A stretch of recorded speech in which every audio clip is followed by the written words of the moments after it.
very good morning to you, to our director, Fred Potterfair.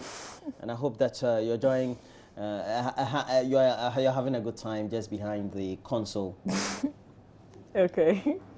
So I promise that we'll take some of your messages on 0560 800,000. If you've just joined us, it's just some 21 minutes after 7, but you've missed a lot because we updated you in our news. We brought you some sports news and replayed that game, a bit of that, Ghana, Egypt. I didn't watch I didn't listen to no commentary. I'm even watching the relay and I don't feel anything. It's all like when you fall out of love with a former partner or something. That's how you feel. Kind of, it's dead. Yeah. Dead.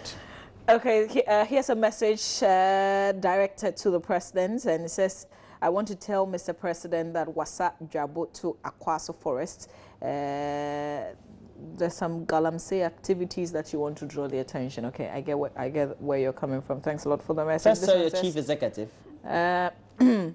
In fact, any parliamentary candidate who wins the Nandom seats, this election should consider the Nandom Road as his first assignment. This is from Valob John Bosco from Nandom.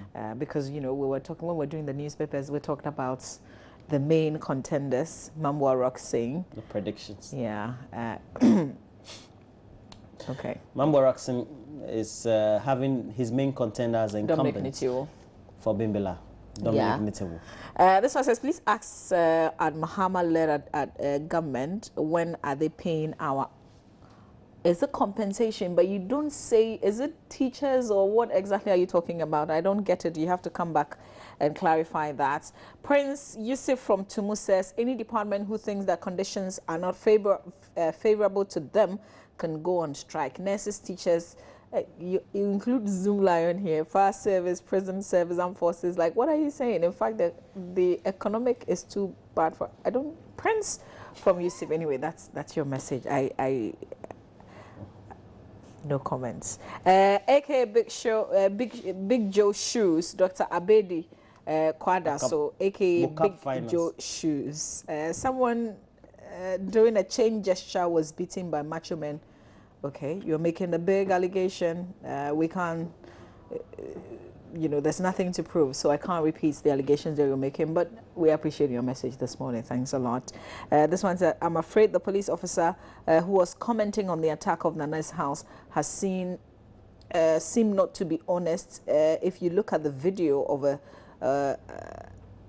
stone throwing in the house, I'm not sure I get this. God helps Gabriel Audu in Akachi North, but this was in our news when we did that story about that clash between some NPP persons and NDC persons in Nanado Danko Akufo-Addo's house. It was actually outside his gates, really. Baba Al-Hassan Nana Krom in Accra says, peace is the best tool of building a democratic development, not war. Politicians should tone down their comments that would inflame passions. Ghanaians should allow decency to be the hallmark in the 2016 elections. We've got more messages. This one says, why can't EC sponsor NPP's, why can't EC suspend NPP's part? Because, okay, I don't get it. I don't get it. And I guess that around this time, reading the messages that you send, you know, we've also got to be careful because some of you are making wild allegations that we cannot substantiate. And I will not read messages that come that way. So just be a little careful when you're sending us the message. The wind of change is blowing all over Ghana, especially Volta region. That's from Wisdom in Joje. Your thoughts there, Wisdom? And we'll probably have to take a pause here and bring you this, Roland. Now, we have to bring you a peace message for the morning. And the president of the Catholic Bishops' Conference, Bishop Joseph Osei-Bonsu, has charged security agencies to deal with activities of macho men ahead of the December 2016 polls. And according to him, the police must also arrest and deal with people who disturb the peace in the country. He said this in his peace message to Ghanaians ahead of the elections. We cry for peace.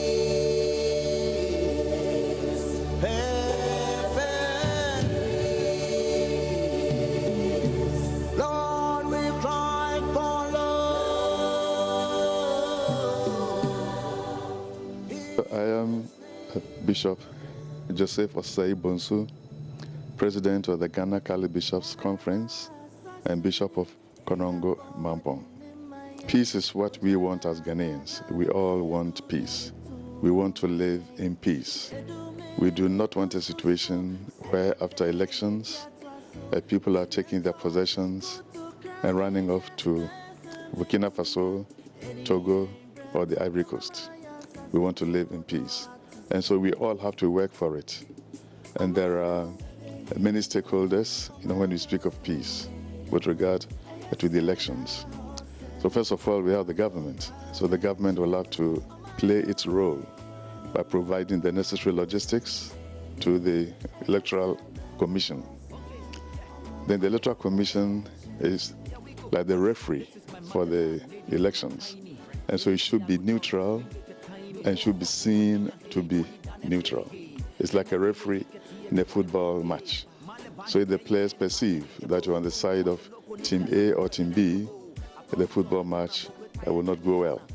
And so in the same way, we want the Electoral Commission to be non-partisan and not take sides, but be neutral and do its work well.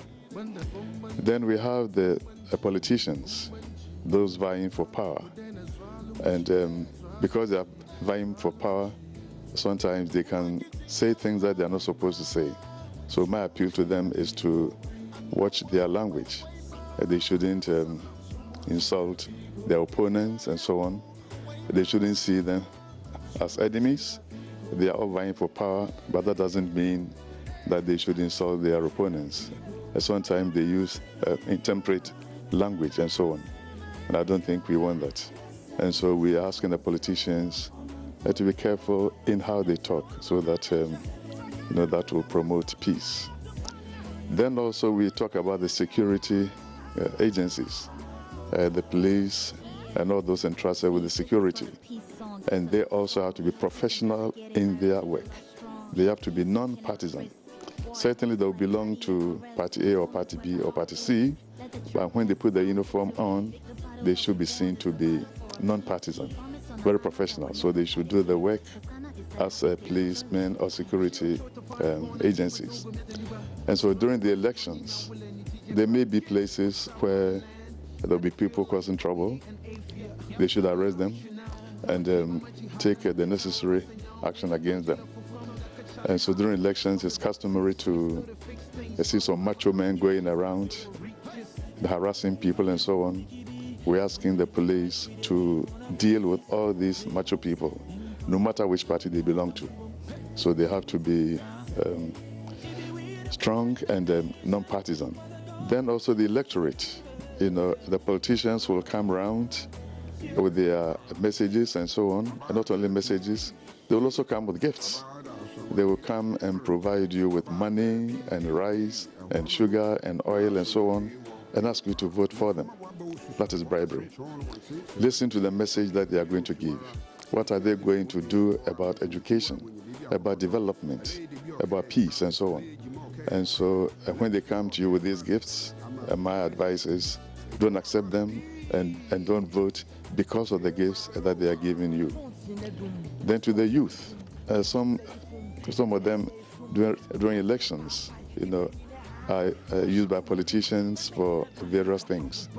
Some of them are asked to go and snatch ballot boxes and cause trouble and so on. My advice to the youth is they shouldn't do that, because if you do that and you are arrested by the police or you are hurt, it's your own trouble. So they should not do that kind of thing. Then also we have pastors. Pastors, also citizens, they have the right to belong to various parties and so on and vote. But as pastors, as priests and ministers, they should be neutral.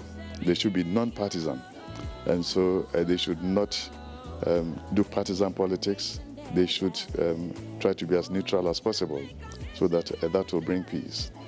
Then also there are pastors who have visions and dreams every day about elections. My advice to them is they should keep their visions and dreams to themselves. They should not come out and say that I dreamt about candidate A and was going to die, and that person should come to me for prayers. I think those kind of things do not help. When you do that, you are putting fear in people, you are dividing the people and so on. And so those pastors who are seeing visions and coming out with such messages, my advice is that they should keep their visions to themselves and not come out, because once you come out in favor of party A or party B, you are causing trouble. Some of them will come and say, oh, this party is going to win, or that party is going to win. When you do that, you are dividing the people. And so if God has revealed to you that party A is going to win, keep it to yourself.